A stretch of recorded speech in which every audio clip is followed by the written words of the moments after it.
I'm going to teach you all about our amazing Wonderscreen. So this is our SPF 30. It is a broad spectrum, meaning it protects against UVA and UVB rays.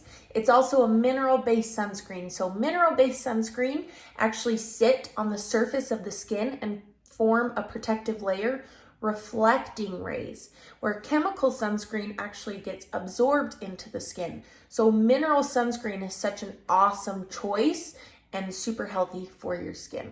It's pure zinc, 19% zinc, and if you've used zinc before, you know how whitening zinc can be, but we made sure that this was non-whitening and non-drying.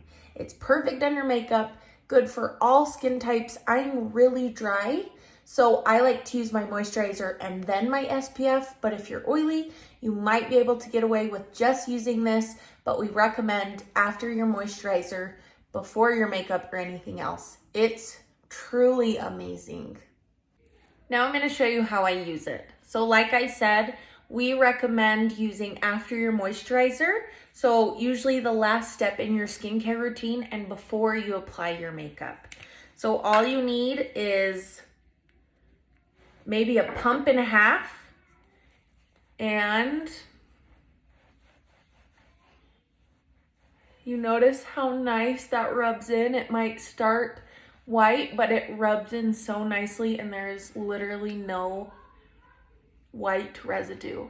This formula took us so long to perfect, 2 years, and we are so happy that we made an all zinc SPF that is non-whitening, non-drying, and good for all skin types. So I hope this helped you out.